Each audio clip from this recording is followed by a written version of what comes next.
Ingreso per cápita en Latinoamérica. Es muy bueno uno mirar cuáles son las potencialidades de cada uno de los países de América Latina. A mí de un tiempo para acá me viene interesando demasiado el tema de Centroamérica porque es un mercado muy fácil de localizar, para decirlo de alguna manera, porque todos los países son pequeños, porque tienen grandes ventajas comparativas que no han vuelto competitivas en el tema de los océanos, porque están muy cerquita tanto a Sudamérica como a Norteamérica, es decir, a grandes mercados, porque tienen TLC pactados con mucha gente, pero siempre han tenido dos grandes problemas, uno de violencia y otro de corrupción. Miremos a ver, pues obviamente uno puede averiguar en muchos lados cómo están los países a nivel de ingresos.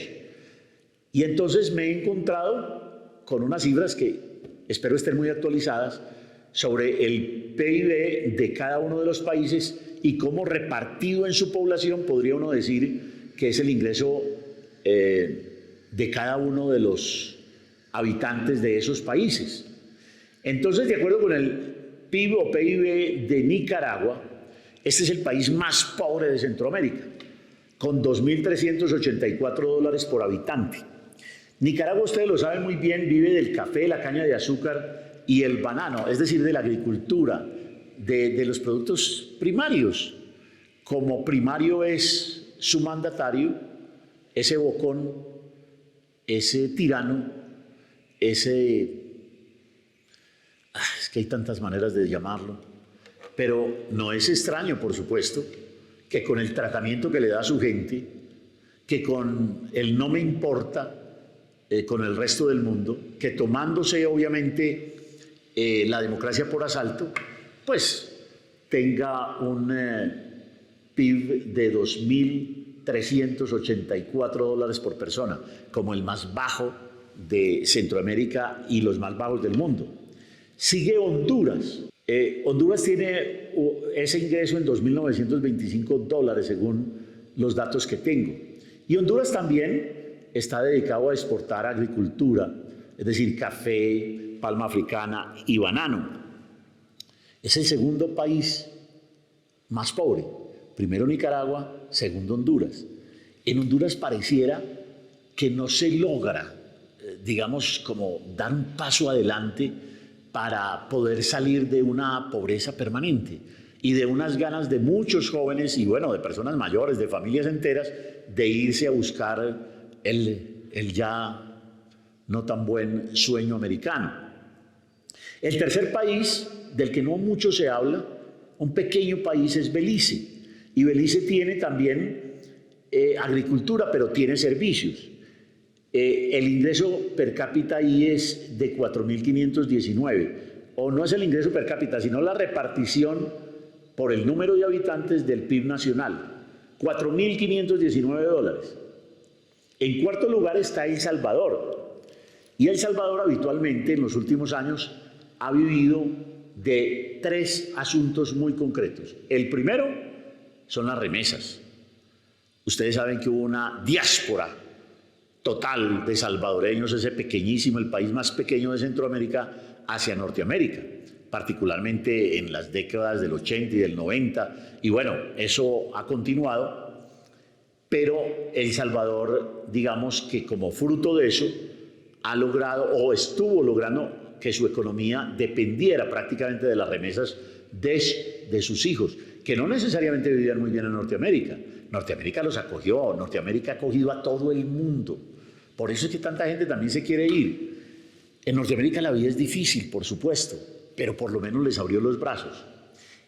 La segunda fuente de ingresos que habitualmente ha tenido El Salvador en los últimos años es la maquila, pero ahí por lo menos digamos que hay una concentración de personas, muchas de ellas mujeres, muchas de ellas viudas en esos años, y ahora jóvenes mujeres que están dedicadas a confección y a maquilar muchos productos bien norteamericanos o bien incluso de países como Alemania.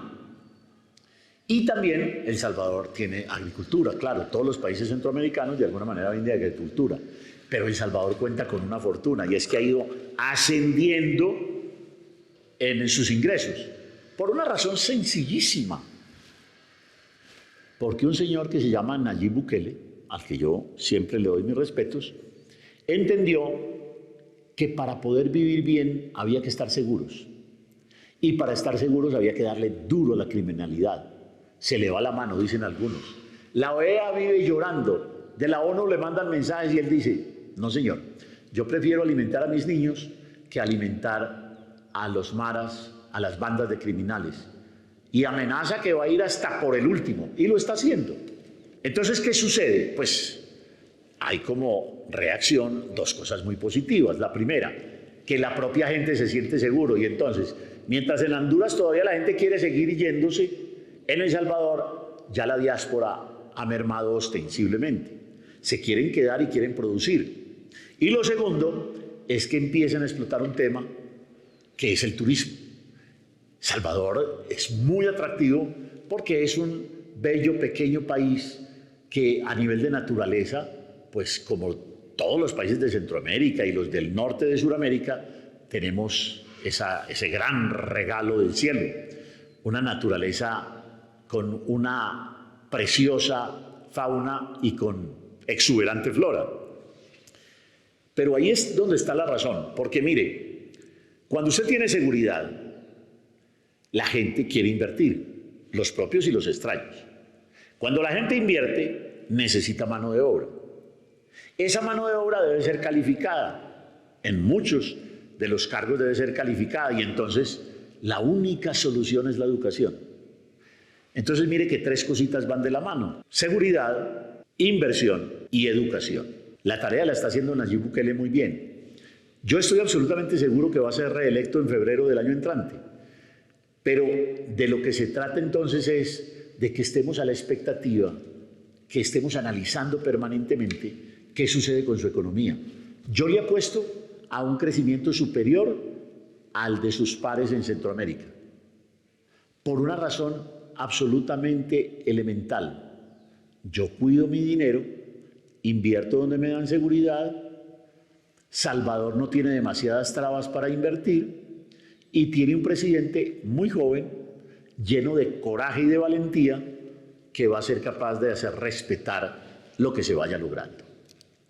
Entonces, tenemos a Nicaragua, tenemos a Honduras, tenemos a Belice, sigue entonces El Salvador y luego está Guatemala. A mí me vienen hablando muy bien de Guatemala. Yo no he tenido la fortuna de ir a Guatemala. ¿Será que vamos? Porque Guatemala es un país que cada día pareciera estar mejor. Dicen también que es muy grato estar allá porque la gente es tranquila, porque la gente es amable y porque la gente ha entendido que el turismo hay que tratarlo muy bien, que a la gente que llega hay que hacerla sentir, no como algunos dicen siempre, es que me siento como en casa, pero en la casa viven aburridos o maltratados. Hay casas donde se vive muy maluco. En la mía yo vivo muy bien. Y si así me van a tratar en Guatemala, pues maravilloso, pero denme otros gusticos. Y gusticos con los sabores locales. Y gusticos con los atractivos locales. Y con no ir siempre a conocer el mismo museo o la misma plaza, sino que hay que ir a conocer la naturaleza, hay que ir a conocer los ríos, hay que ir a conocer a las comunidades rurales, hay que probar los productos que tiene la gente en sus casas.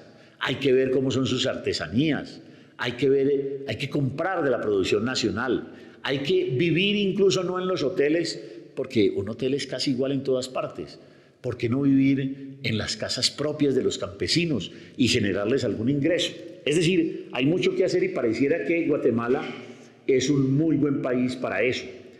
Evidentemente sigue Costa Rica. Y Costa Rica, algo sucede desde hace muchos años en Costa Rica, y es que cuando había grandes problemas de violencia, de inseguridad en sus vecinos, que son muy cercanos, porque es que imagínese usted que Centroamérica podría ser un solo país de Sudamérica, o todo Centroamérica junto podría ser México, que a mí me parece que también es Centroamérica, o todo Centroamérica junto no llega siquiera a la mitad de Brasil, de manera que es muy particular el fenómeno positivo de Costa Rica.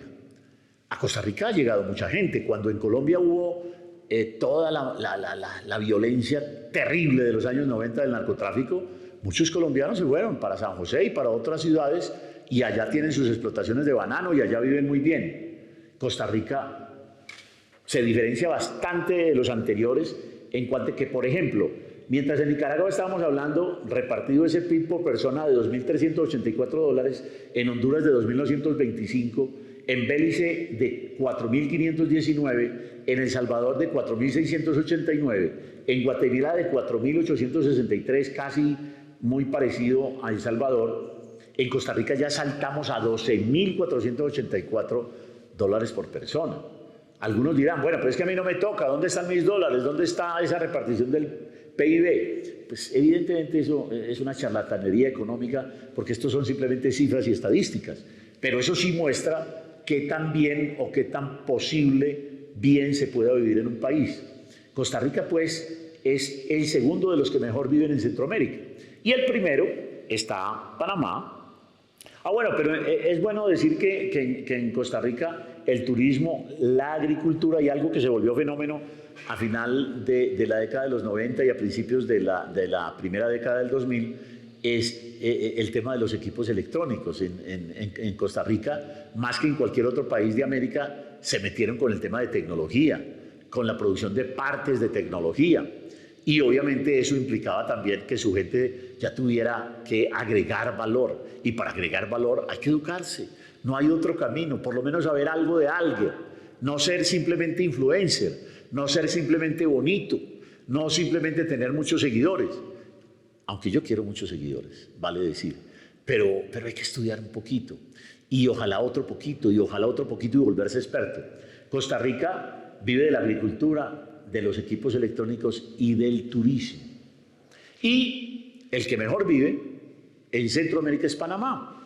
Panamá es un país que, como ustedes saben, por allá en la primera década del siglo pasado dejó de ser departamento de Colombia y tiene hoy una repartición de PIB por persona de $16.083 por persona. Y claro, pues servicios financieros, turísticos y logísticos son bastante distintos a la oferta que los otros países centroamericanos tienen. Y no quería perder la oportunidad, ahora que estamos hablando de esto, para que miremos un datico complementario, para que ustedes vean que las cosas van de la mano. De acuerdo con la percepción de corrupción, la última medición que ha hecho la entidad más reconocida en el tema, ¿qué pasa en nuestros países? Pues evidentemente en esa lista están casi todos los países de Latinoamérica. Pero el primero, en el puesto 177, es decir, de los peores del mundo, está Venezuela. En el 171 aquí, donde yo no creo que haya gobierno, donde yo no siento que hay democracia y donde uno, la verdad, aunque ese es un sentimiento que no debiera expresarse, lo único que le da a uno es pesar de esa democracia haitiana. Pero ojo, por ejemplo, con lo que pasa en el resto de Centroamérica. En el puesto 167, por supuesto no se podía esperar otra cosa, Nicaragua es el más mal calificado en la percepción de corrupción. En el 157 Honduras, pero miren ustedes exactamente que se da lo que ahorita de pronto estábamos analizando.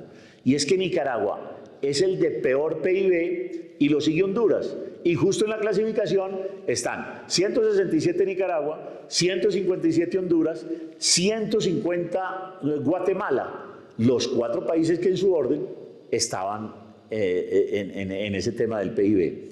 En el 116, pero mire la distancia, del 177 Venezuela, 171 Haití, 167 Nicaragua, 157 Honduras, 150 Guatemala, el 116 es El Salvador. Tampoco pues vamos a decir que ya se acabó la corrupción y que ya no hay temor porque alguien se coja algo de lo ilícito. Lo que queda claro es que en la tabla de corrupción El Salvador viene de menos, de más mejor, de más corrupción a menos corrupción. Y en los 80 primeros no están ni Belice, ni Costa Rica, ni Panamá. En tanto que Argentina y Brasil comparten el puesto 94 en esa percepción y Colombia el 91. Uno de 94, de 91, pues tampoco es que esté libre de toda culpa. Los invito a focalizar la atención en dos países de Centroamérica. El primero, El Salvador, y el segundo, en Guatemala. Qué bueno que en un año pudiéramos mirar qué pasa allí. Mis apuestas son que van a mejorar ostensiblemente su Producto Interno Bruto. Segundo, que van a diversificar con tendencia al turismo toda su oferta. Y tercero, que van a disminuir ostensiblemente su índice de corrupción. ¿Están de acuerdo conmigo? Nos vemos.